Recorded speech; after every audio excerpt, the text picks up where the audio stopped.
Hello students, welcome to English class. Today we'll begin with the new poem.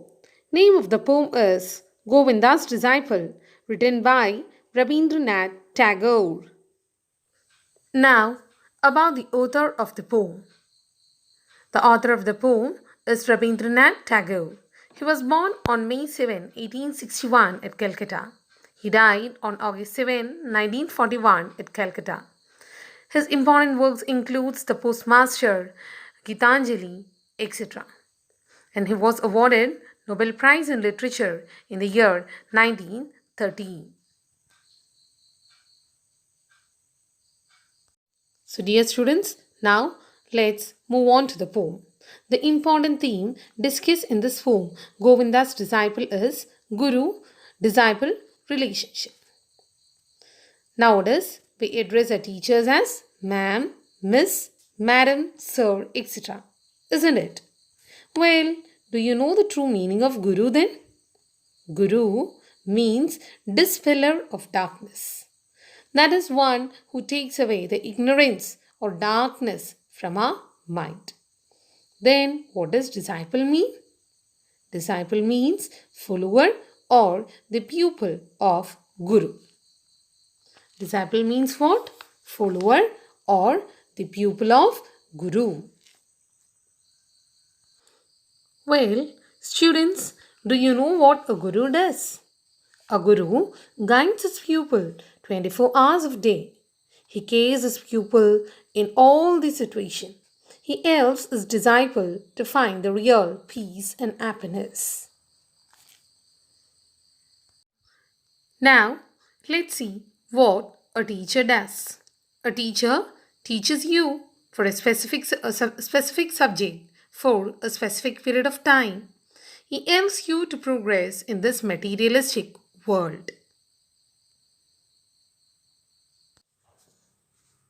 So, dear students, when a teacher leads you by hand, a guru can lead you by example. Today, we are going to meet one such guru who leads a student or his disciple through example. So, dear students, shall we start with a poem? Yes, Govinda's Disciple, written by Rabindranath Tagore.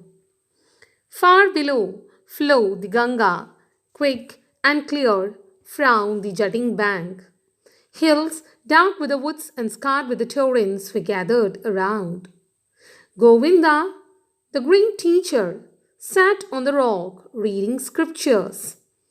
When Raghunath, his disciple, proud of his wealth, came and bowed to him and said, I have bought my poor wealth unworthy of thy acceptance. Thus saying, he displayed before the teacher a pair of gold bangles studded with the costly gems and emeralds. The master took up one of them, twirling it round his finger, and the stone started shafts of light. Suddenly, it slipped from his hand and rolled down the bank into the river water. Raghunath jumped into the water. The teacher set his eyes upon his book, and the water held and hid what it stole and ran its way. At sunset, Raghunath came back. He begged him to show him the place where it fell. The teacher took the other bangle and threw it into the water, saying, There it is. So, far below flowed the Ganga, quick and clear above frowned the jutting bank. Hills dark with the woods and scarred with the torrents were gathered around. So, dear students, in this first two lines, the poet is giving a very good description about the atmospheric setting of the place or where the story takes place. This is a fable, right? Why do we call it as a fable? Because there is a very good moral message that you will get in the end. And since it is a fable or a story is there, definitely there will be characters in it, right? So now the poet is going to introduce to us about the place where the story takes place and also about some of the characters present in this story. So first about the setting or the place. The entire story happens somewhere near river Ganga. Far below flow the Ganga, quick and clear. How was river Ganga flowing? It was moving in a quick manner. At the same time, the water was clear also. And above frowned the jutting bank. And at the same time, another aspect is mentioned here. Jutting bank. You know what's the meaning of jutting bank? Jutting means extending outward. That is the banks extending outward. That is conquering more space than what it is really allowed. Usually, this aspect of the river happens when the river is angry, or it is a common word or a common poetic word used to describe about the threatening aspect of a river or a sea. Jutting bank means when the river gets angry, it overflows, right? The same way our river Ganga is now. It frowned. Frown means out of anger. That is, in an angry manner, it was moving. Clear. So far below flow the Ganga, quick and clear. Above frown the jutting bank. Hills dark with the woods and scarred with the torrents were gathered around. Again, what next is mentioned here? About the woods that could be seen in that vicinity. What is said about the woods is that hills dark with the woods. The woods are said to be very, very dense. As a result, the hilly area of that region seems to be dark. How do the hills become dark? Because of the dense forest around. And scarred with the torrents were gathered around. First of all, the poet said that the hills are dark. How do the hills become dark? Because of the presence of dense forest. Also, the hills are said to be scarred. You know what's meant by scarred?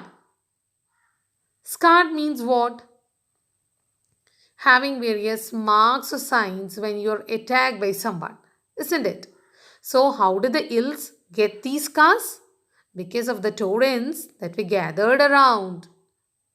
Torrents gathered around, meaning fast moving streams that journeyed through the hills. That is, through the hills there were various streams flowing. These streams during its course of flow gave various scars or unforgettable scars on the body of the hills. Understood? Shall we move to next line? Okay. Now, entering to the second stanza of the poem. Govinda, the great teacher, sat on the rock reading scriptures.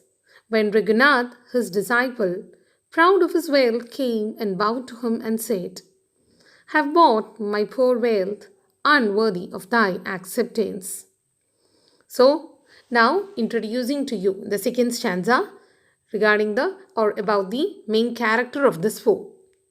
One of the main character of this poem is a guru named Govinda. What was the theme of the poem? Yes, it is guru-disciple relationship, right? So here you are introduced to both your guru as well as to the disciple. Name of guru is Govinda. So what was Govinda doing? Govinda, the great teacher, he was sitting on the rock reading scriptures.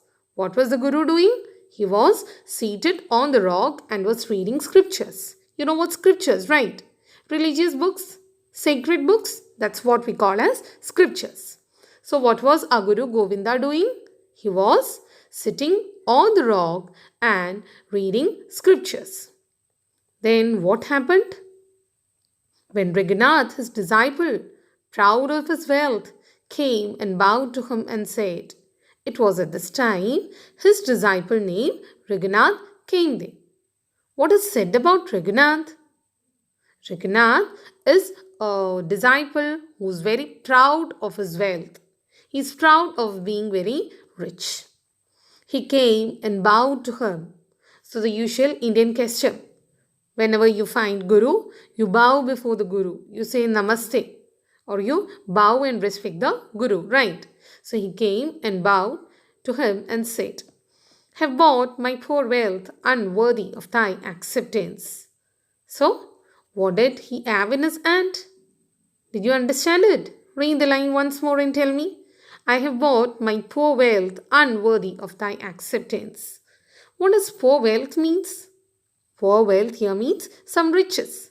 I have bought a token of love or a small gift for you, Guru. And he's telling, hope that it will be worthy of your great acceptance. I have bought my poor wealth unworthy of thy acceptance. I don't know whether it is worthful enough to be given to you. But I hope that you will accept this unworthy gift of mine. He was acting as a humble person, or as if the wealth which he has brought is not a very precious one. And he's telling, dear Guru, I have brought some small gift for you. I don't know whether it's worthful enough to be gifted to you, but I hope that you will accept my humble gift. Understood till there? Shall we proceed to the next stanza? Okay, fine. Thus saying, he displayed before the teacher a pair of gold bangles studded with the costly gems and emeralds. So, by saying so, he is displaying. Displaying means he is presenting before the teacher. What did he present before the teacher? A pair of gold bangles. It was a pair of gold bangle which was studded with costly gems and emeralds. You know what's gems and emeralds, right? If it is studded on the gold bangle, definitely the cost of bangle or the value of the bangle is going to become more precious. You want to see what gems and emeralds are? Okay, fine. Look, these are what we call as gems and emeralds. So dear students, let's see what the master did with that bangle which was studded with gems and emeralds. The master took up one of them, twirling it round his fingers, and the stones darted shafts of light. So what did the master do? The master took one of them. Out of the two bangles, he is taking one of them. And then he twirled it round his fingers. You know what's meant by twirling? A very common action which done by boys during class time with pen, with books and so. You know what's twirling? If I show you the picture, it will be very clear for you. So let's have a look on what's meant by twirling. Yes, this action is what we call as twirling. So what happened when the master started twirling the bangles? The master took up one of them, twirling it round his finger, and the stones started shafts of light. So the bangle, since it was studded with gems and other precious stones, it started emitting or giving a glittering effect. Indicating what? The bangles are really precious. So let's see what the master is going to do with the bangle. I think we can proceed it in the next class. So, till we meet again, goodbye.